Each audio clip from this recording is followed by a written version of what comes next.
Pertama-tama, marilah kita panjatkan puji syukur kehadirat Tuhan yang Maha Esa, karena atas rahmat dan karunia-Nya kita semua dapat berkumpul di sini dalam keadaan sehat.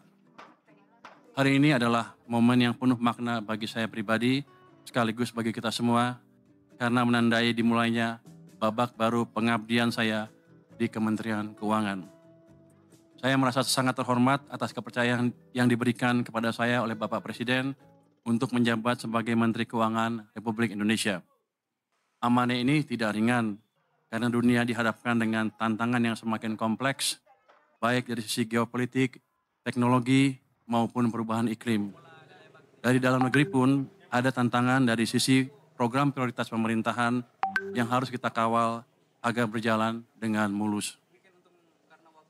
Dengan kerendahan hati, saya mohon dukungan seluruh jajaran Kementerian Keuangan untuk bekerja bersama saya guna memastikan bahwa kebijakan fiskal tetap berperan sebagai instrumen yang kuat dalam menjaga stabilitas, mendorong pertumbuhan ekonomi, dan mewujudkan kesejahteraan bagi seluruh rakyat Indonesia. Bapak, Ibu, dan para hadirin yang saya hormati, izinkan saya menyampaikan rasa hormat dan apresiasi setinggi-tingginya kepada Ibu Sri Mulyani Indrawati. Di bawah kepemimpinan beliau, Kementerian Keuangan berhasil menjaga stabilitas fiskal Indonesia di tengah dinamika global, melakukan efisiensi anggaran, dan mengawal program-program prioritas pemerintah hingga RAPBN 2026.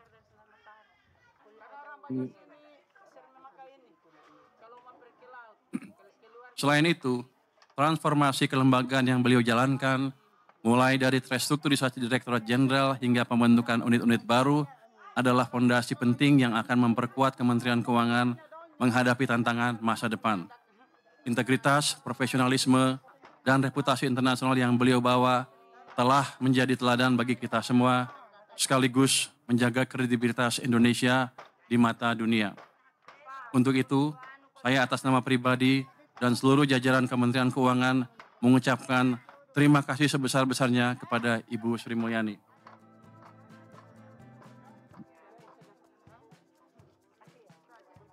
Sebelum menyampaikan langkah ke depan, saya ingin mengajak kita semua untuk sejenak mengingat tantangan-tantangan yang sudah dilalui oleh Kementerian Keuangan. Tantangan terbesar adalah pandemi COVID-19. Saya yakin semua masih ingat pandemi COVID-19 yang awalnya adalah krisis kesehatan, kemudian berkembang menjadi krisis ekonomi. Lalu terjadi juga perang di Ukraina yang membuat tantangan perekonomian global semakin berat. Di saat krisis tersebut, saya ingat kita berusaha sangat keras melakukan langkah-langkah luar biasa untuk memastikan bahwa perekonomian kita tetap bergerak, yang dikemas dalam Program Pemulihan Ekonomi Nasional atau PEN. Melalui berbagai paket stimulus ekonomi, kita berhasil menjaga daya beli masyarakat dan keberlanjutan sektor usaha dengan tetap mempertahankan kesehatan APBN dan kepercayaan pasar. Ini semua tidak mungkin tercapai tanpa kerja keras dan kerjasama yang solid dari seluruh jajaran Kementerian Keuangan. Saat sibuk menghadapi krisis, Kementerian Keuangan juga tidak berhenti melakukan reformasi. Justru, kita memanfaatkan krisis untuk mendorong perubahan struktural.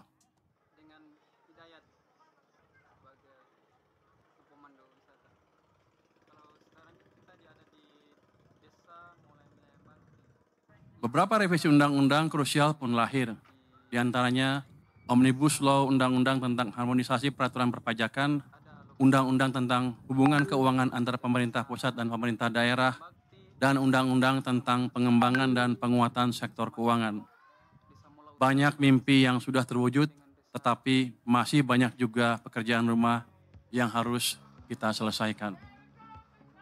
Bapak, Ibu, dan para hadirin yang berbahagia, kita semua menyadari bahwa ekonomi saat ini sedang menghadapi tantangan yang besar.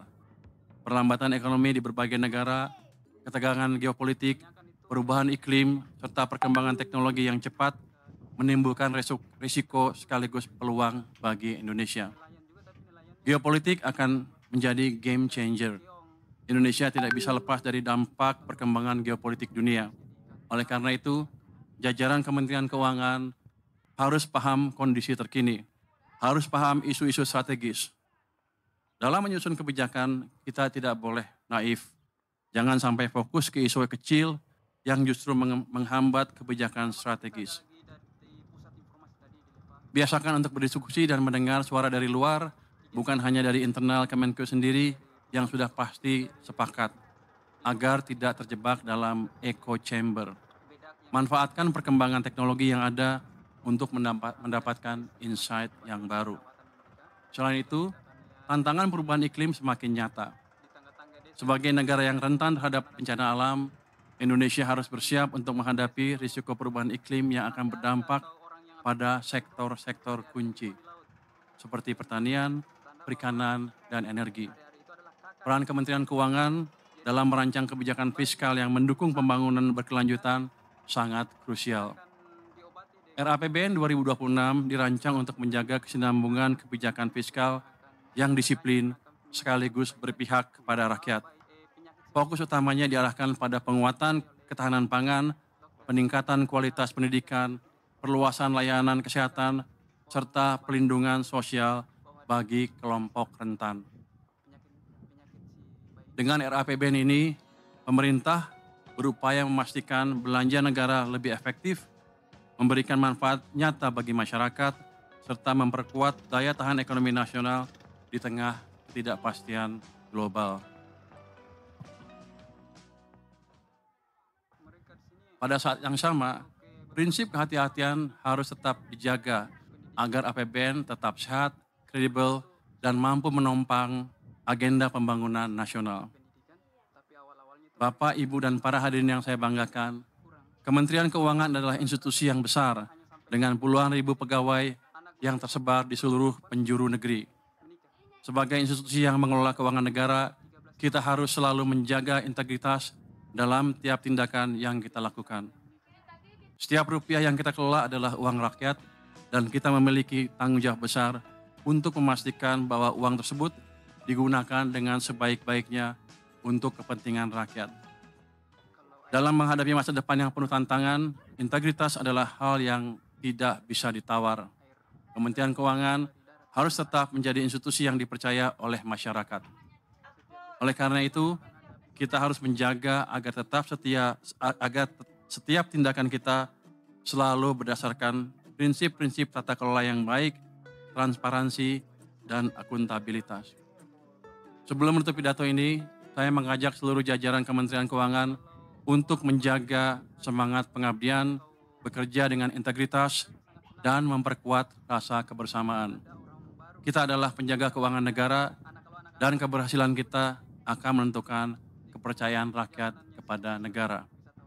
Sekali lagi, dengan penuh kerendahan hati, saya memohon dukungan dari seluruh pegawai Kementerian Keuangan karena saya percaya bahwa hanya dengan kerjasama, sinergi, dan ketulusan kita mampu menjalankan amanah besar ini. Semoga Allah Subhanahu wa Ta'ala senantiasa memberikan bimbingan dan kekuatan kepada kita semua. Wassalamualaikum warahmatullahi wabarakatuh.